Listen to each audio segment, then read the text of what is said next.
All right, let's pull back the curtain on the magic that powers pretty much everything you use. We're talking about the tiny electronic brains that make our digital world tick.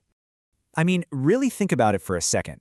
You type it in, and bam, the answer is just there. There's no pause, no, let me think. It just knows. So, how on earth does it do that? Well, the secret is actually kind of wild. It's all thanks to special circuits that can think, but, and this is the important part, they have absolutely no memory of what happened a second ago. And that brings us to the hero of our story today, the combinational circuit. The key phrase you got to remember is only on the present inputs. It's like a light switch, right? The light state depends only on whether the switch is up or down right now. It doesn't care what position it was in yesterday. This little diagram just nails the whole idea. You've got your inputs that go in, some magic logic happens inside the box, like instantly, and then you get your outputs. That's it. There's no storage, no looking back, simple, clean, and ridiculously fast. So how do you actually build one of these digital brains? It's not some kind of dark art, I promise. There's actually a pretty straightforward blueprint. Let's walk through it. Okay, here's your roadmap. First, you just state the problem, like what do you even want this thing to do?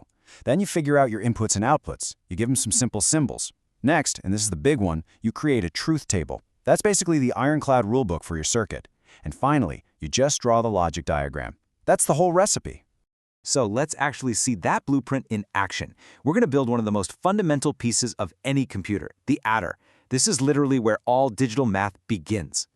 Meet the half adder. It has one super specific job.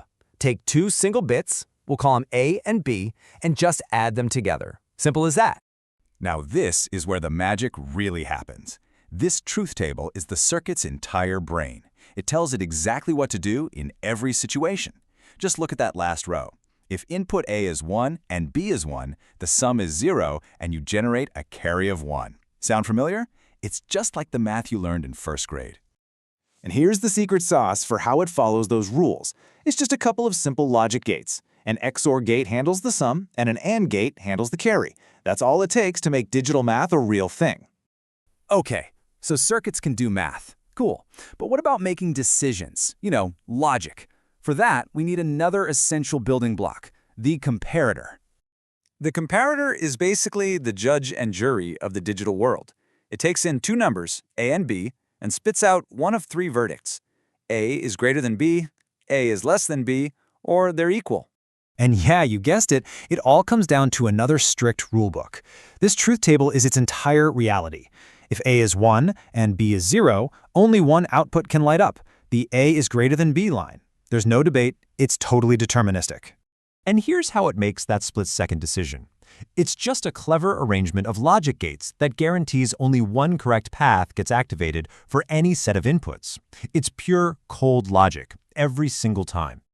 So we've got adders for math and comparators for decisions. Why is this such a big deal? Well, because these incredibly simple pieces, they build everything. Honestly, the best way to think about them is as digital Legos. They're simple, specialized little blocks that do one thing and they do it perfectly. By themselves, they're not much, but when you start snapping them together, oh boy. When you combine billions of these Legos, these adders and comparators, and all their little friends, they create the mind-boggling complexity of a CPU. They are the unsung heroes in your phone, your computer, your car, working instantly with no memory, just pure unadulterated logic.